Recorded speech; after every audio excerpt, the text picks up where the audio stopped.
How's it going, endurance athletes? How many of you have a plan? And I'm talking about a real plan. Something that gives you the freedom that you need in order to get to the goals that you wish, but at the same time avoids injury, allows for recovery, and allows also for the things that come in life that throw spokes into our wheels. My name is Robert Berghorn, physical therapist and owner of Ascent Physical Therapy here in Long Island, New York. Over the next few weeks, I will be posting a video series that will allow you to either, as a new beginner athlete or as a veteran, incorporate a strategy into your plan so that you are able to excel in your sport, whether you are new and starting out or if you're stuck and can't get past a certain level of your training. Now, this video series is going to be a very step-by-step guideline going through a different level of thinking than most athletes go through. This is a strategy that I use for a lot of my clients and athletes and have shown success based off of past results.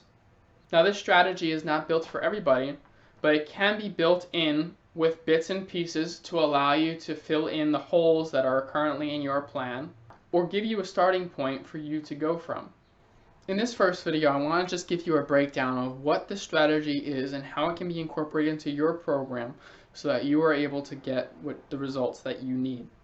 The strategy that I use for my clients and athletes is an adaptation from the original strategy. This is not a watered down version and can be incorporated and used, whether it is the whole strategy in itself or different bits and pieces depending on what your needs are. This is a very individualized strategy in order to get you the results that you need. The original strategy was created by Hall of Famer and strength coach Al Vermeil. He is a well-seasoned veteran in the strength and conditioning world and has coached many teams and athletes to a high level, including in major league sports. This strategy was then adapted by Rob Panarello, physical therapist and co-owner of Professional Physical Therapy, also here on Long Island, New York. He incorporated this into his anterior cruciate ligament or ACL knee injury surgeries in order to ensure that his athletes were getting back to sport without re-injury. Since learning this strategy from each of these individuals, I have incorporated and adapted it for myself with my endurance athletes and my patients in order to make sure that they succeed in their sports as well. The strategy was not originally made for endurance athletes, but rather powerlifting and Olympic lifting athletes.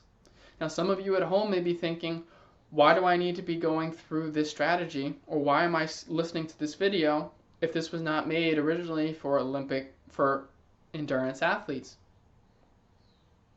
But again, this is an adaptation because each level of the strategy is still involved in an endurance athlete sport.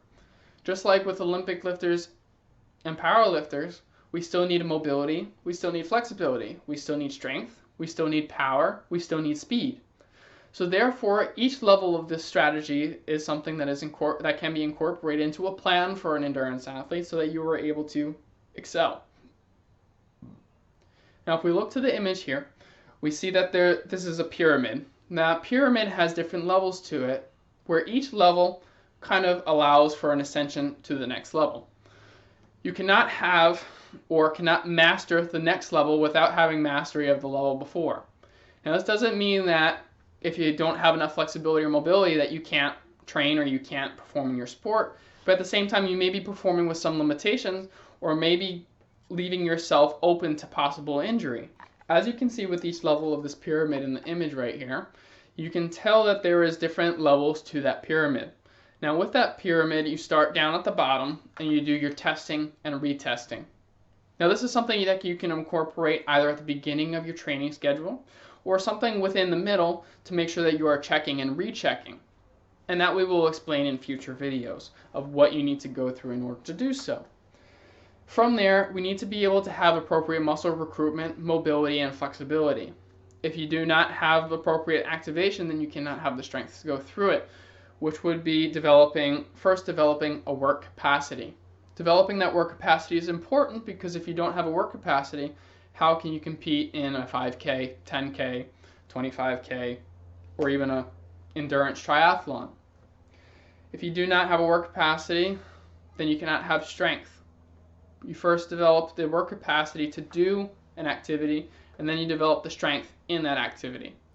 Once you develop that strength, then you can do it quickly. You can do that with speed, with a little bit of speed.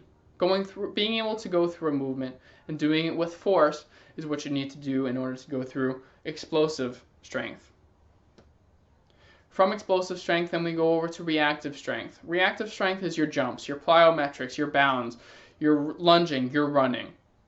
Running is the perfect plyometric, and it is something that gets left out in training programs. Not being able to jump or run or bound without the appropriate form or mechanics. If you're lacking mechanics and form, then you must be lacking one of the prior levels in the pyramid. And from explosive strength and reactive strength, then we have speed. Now, speed is the ultimate that we want to get to because we want to compete in our races and we want to be able to finish that in a shorter period of time, whether we're racing friends, whether we're racing against other teams, whether we're racing against other competitors, or we're racing past ourselves. Now, I know each of you out there wants to be able to beat yourself in a race, especially if it was a race you did a year prior. Competition and being able to compete in that race, you do need that maximum speed. Now, when some people compete at speed, or if they compete for too long, or they do not include the appropriate rest periods within their schedule, that's when they start leading themselves out to injury. And that's what I hope to go over the next couple of weeks. If some of you sitting at home are thinking, maybe I need this plan, maybe this is something for me, I'm stuck, I feel like I need to try something different, something that I haven't seen before, I do have something for you. I want to show you whether you are appropriate for this kind of a strategy.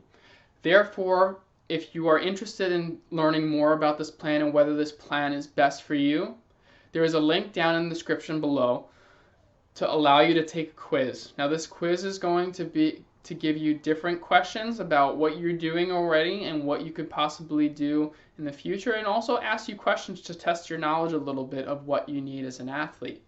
It will allow you to understand what you're lacking in your current plan, or what you could possibly want to include in your new plan, so that you are able to go forward from here. If you are interested, please click the link below in order to take that quiz now. I hope you like this video. If you do, please like and subscribe down below. If you have any questions, please comment. I would love to answer any of those questions directly that you may have about what's going to be coming up in the next few weeks. I hope you will be following this series over the next few weeks, where I will be releasing a video each week going more in depth about this plan and strategy, so that you are able to learn more information of what you can incorporate. I hope you also like and subscribe my Facebook page, Ascent Physical Therapy, PLLC, on Facebook. I also will be releasing content on Instagram at Ascent_PT_multisport, where you will get more in-depth information. I hope I piqued your interest in this video series, and I look forward to seeing you in part 2. Have a good day.